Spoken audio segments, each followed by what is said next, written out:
The pink dress weighed 15 pounds. The chandelier above Marilyn Monroe's head held over 200 real crystals. The choreography required her to descend a staircase, move through a room full of tuxedoed men, and deliver one of the most iconic musical numbers in Hollywood history, all while making it look effortless. Playful, sexy without being vulgar, and funny without being stupid. It was 1953, and Marilyn Monroe was about to film Diamonds Are a Girl's Best Friend, the scene that would define her career, create an image so powerful it would outlive her by decades, and prove once and for all that she was a legitimate movie star. It would also become the gilded cage that trapped her for the rest of her life. Because Hollywood would look at her brilliant comic performance and decide that this, sexy, breathy, playing dumb but making millions, was all she was good for. They would never let her be anything else.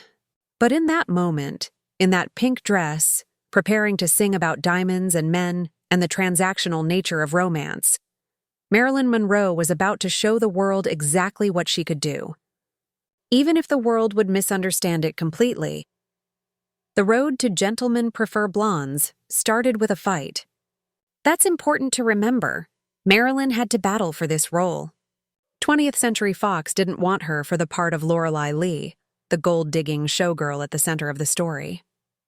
They thought she was too much of a risk, too unreliable, not talented enough to carry a major Technicolor musical. The studio wanted a more established actress, someone predictable, someone controllable. But director Howard Hawks saw something in Marilyn that the suits at Fox couldn't see. She understood comedy at a level that transcended mere talent. She understood timing, physical humor, how to make a joke land not just with words, but with her whole body. Hawks fought for her, and finally, reluctantly, the studio agreed. But they paired her with Jane Russell as insurance. Russell was the bigger star at the time, the proven commodity who could carry the film if Marilyn failed. What nobody expected was that Marilyn Monroe and Jane Russell would become genuine friends, that their on-screen chemistry would be real, because their off-screen relationship was based on mutual respect and support. In a Hollywood that thrived on female competition and jealousy, where actresses were pitted against each other for roles and male attention, Jane Russell did something revolutionary. She treated Marilyn like an equal. She didn't resent Marilyn's beauty or see her as a threat. She recognized that Marilyn was smart, funny, deeply insecure, and working harder than anyone else on set to prove she belonged there. And Jane decided to help rather than hinder. That friendship, captured so perfectly in their scenes together, was real. And for Marilyn, who had spent her entire career being dismissed by other actresses as just a pretty face, having Jane Russell's respect meant everything. Filming Gentlemen Prefer Blondes was challenging from day one. Marilyn's chronic insomnia and anxiety meant she was often late to set, sometimes hours late, sometimes not showing up at all. The production schedule was constantly being rearranged around her absences and her inability to nail scenes quickly. There's a famous bit where Marilyn and Jane Russell are supposed to be looking for men at the ship's swimming pool. It's a simple scene. Walk, look, deliver a few lines. It took over 40 takes because Marilyn kept forgetting her dialogue or blowing the timing. The crew got frustrated. The studio executives got angry. But Jane Russell never complained. She just waited patiently, helped Marilyn run lines, reassured her that she was doing great, and made sure everyone knew that Marilyn's perfectionism wasn't unprofessionalism, it was fear. Fear of not being good enough. Fear of proving all the doubters right. Fear that this was her big chance, and if she blew it, she'd never get another one. But here's what makes Marilyn Monroe extraordinary. Despite the anxiety, despite the lateness, despite the difficulties with memorization, when the camera was rolling and she was in character, she was brilliant. Watch Gentlemen Prefer Blondes and you'll see a woman who understands comic timing better than most trained comedians. Her Lorelei Lee is not dumb. She's playing dumb, and there's a crucial difference. Lorelei knows exactly what she's doing. She's manipulating men with their own assumptions about pretty blonde women, using their underestimation of her intelligence as a weapon. And Marilyn plays that subtext perfectly. Every breathy line delivery, every wide-eyed innocent look, every seemingly naive question, it's all calculated, all intentional, all part of a performance that's smarter than the character appears to be. Marilyn Monroe understood something that most of her audience missed. Lorelei Lee was the smartest person in every room she entered. She just let the men think they were smarter, so she could get what she wanted. The Diamonds Are a Girl's Best Friend number was scheduled for late in the production. By that point, Marilyn had proven she could handle the role. The earlier musical numbers, particularly Two Little Girls from Little Rock with Jane Russell, had shown her ability to dance, sing, and hold her own, opposite a more experienced performer. But Diamonds was different. This was going to be the showstopper, the number everyone would remember. The choreography was complex. The costume was stunning. That hot pink strapless dress with black gloves, designed to be simultaneously elegant and sexy, expensive and available. The set was elaborate, designed to look like a French nightclub with a chandelier as the centerpiece. And the song itself was clever, sardonic, a commentary on romance and economics that could have been bitter, but instead was playful and self-aware. Marilyn rehearsed the number for weeks. She worked with choreographer Jack Cole, who was notoriously demanding and had little patience for actors who couldn't pick up steps quickly. But Cole recognized that Marilyn was special. She might take longer to learn the choreography, but once she had it, she would perform it with a precision and personality that trained dancers couldn't match.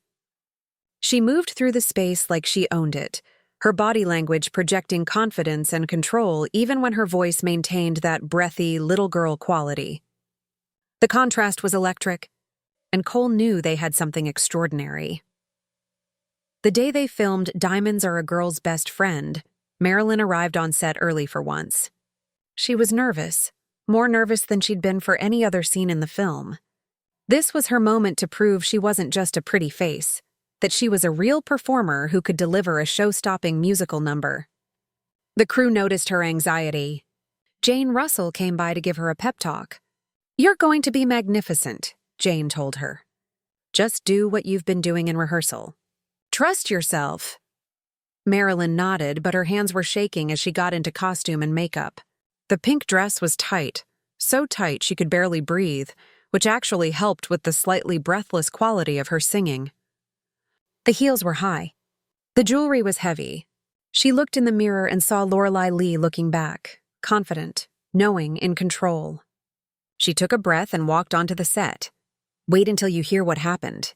During that first take, because Marilyn Monroe was about to create a moment that would define her career and haunt her forever, the music started.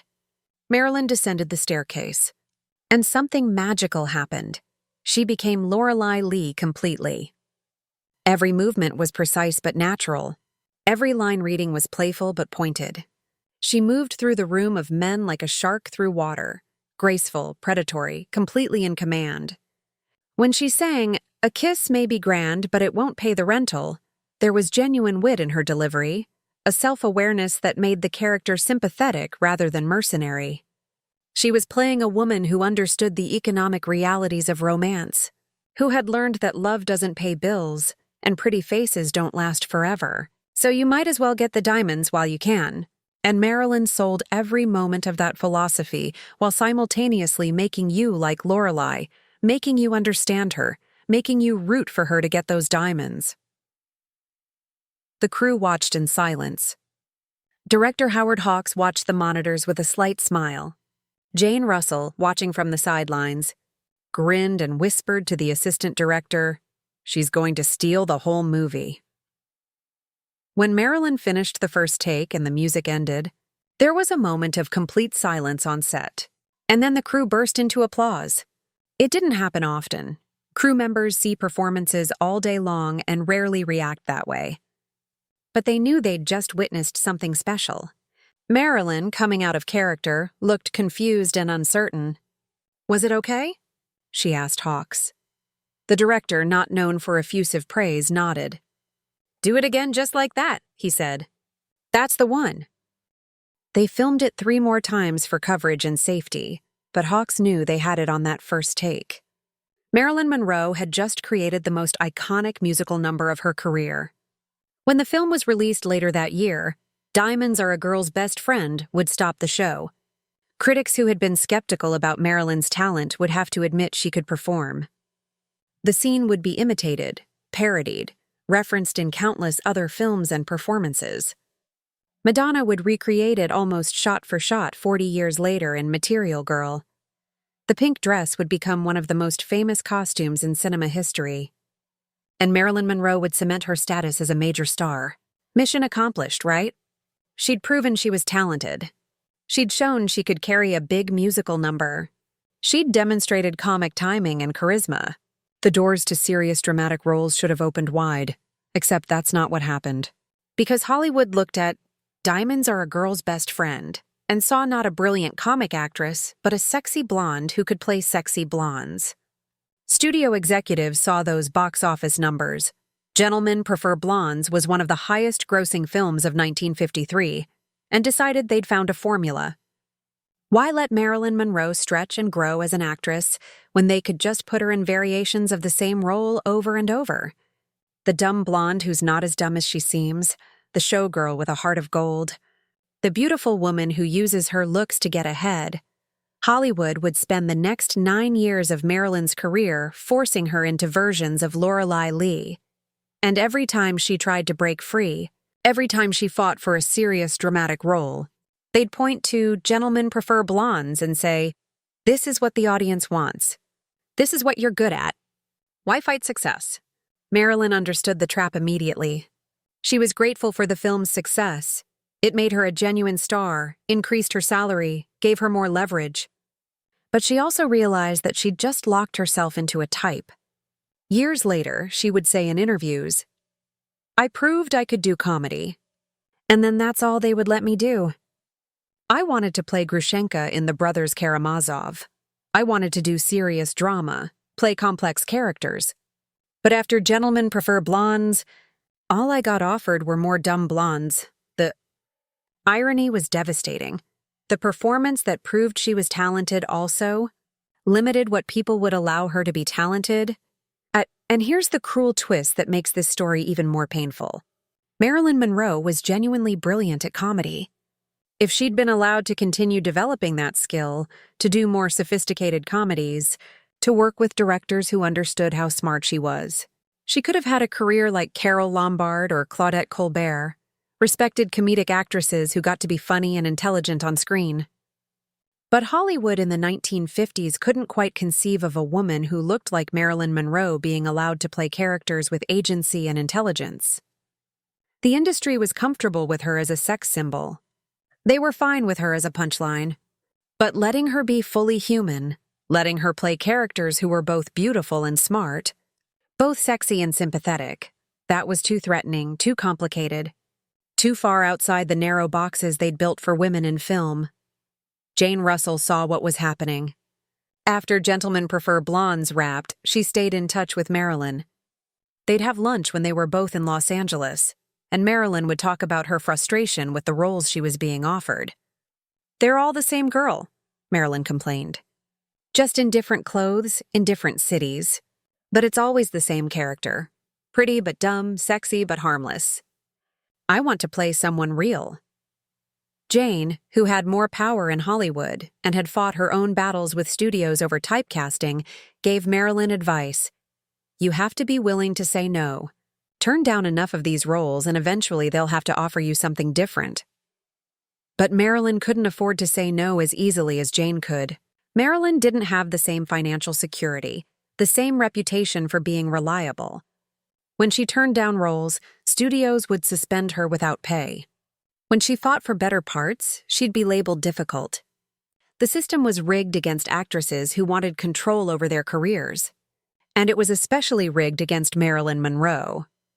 But despite the professional frustration, despite realizing that Gentlemen Prefer Blondes had trapped her in a type, Marilyn remained proud of the film itself. She knew it was good work. She knew her performance was strong. She knew that Diamonds Are a Girl's Best Friend was genuinely iconic. And she valued her friendship with Jane Russell, which had been one of the few uncomplicated, supportive relationships she'd had with another woman in Hollywood. Years later, when interviewers would ask Marilyn about her favorite films, She'd always mention gentlemen prefer blondes, not because it represented the kind of acting she wanted to do, but because it represented a moment when she'd been given a chance to show what she could do, and she'd absolutely nailed it. That counted for something. That had value.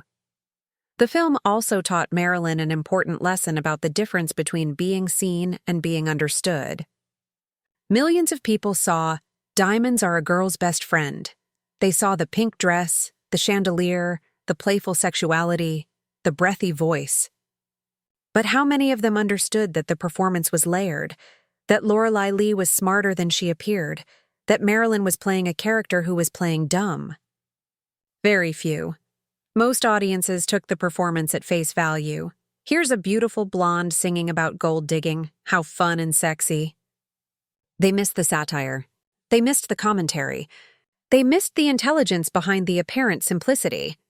And that became the pattern for how people would watch Marilyn Monroe for the rest of her career.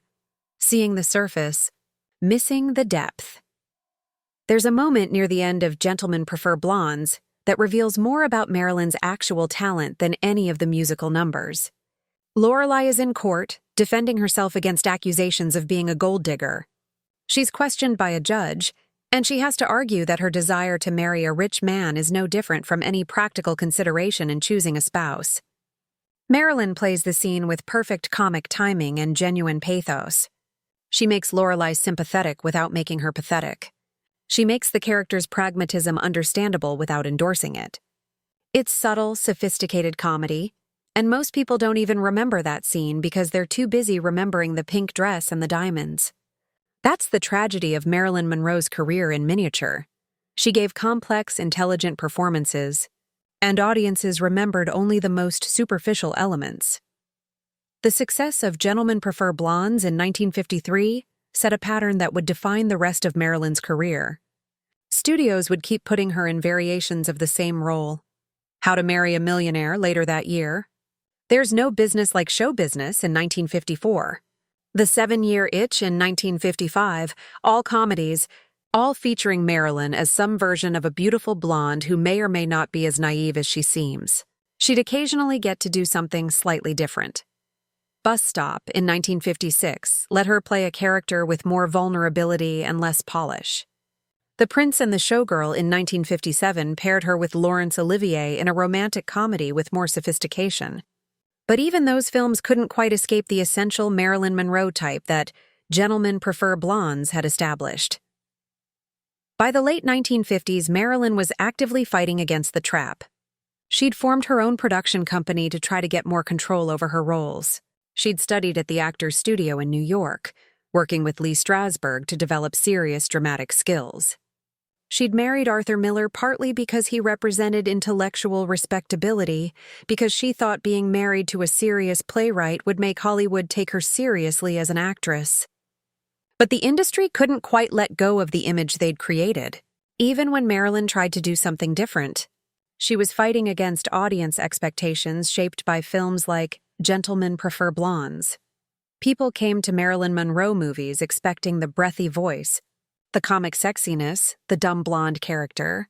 When she tried to give them something else, they were disappointed or confused.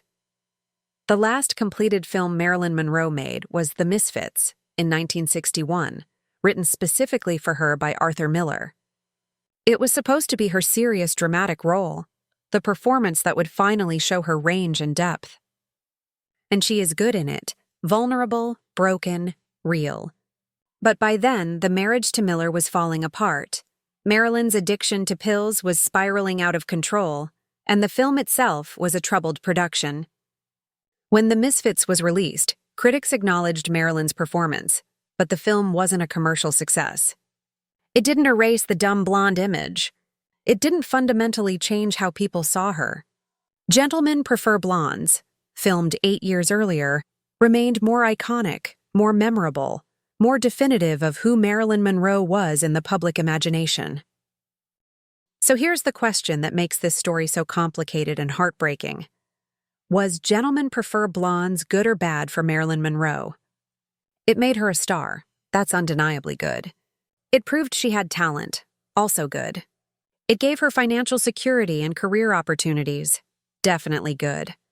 But it also trapped her in a type, limited what roles she could get, contributed to her being underestimated as an actress for the rest of her life. All bad. The film that should have opened doors instead became a beautiful, pink, jewel-encrusted prison. And Marilyn spent the remaining years of her career trying to break out of that prison while audiences kept wanting her to go back inside and put on the pink dress and sing about diamonds one more time. Jane Russell understood this better than most.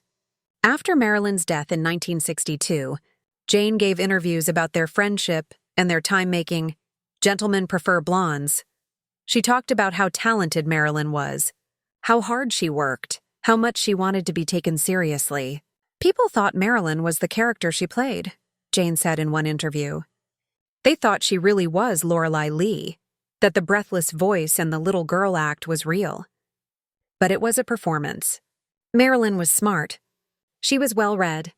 She could discuss literature and politics. But Hollywood wanted her to be Lorelei forever, and I think that broke her heart.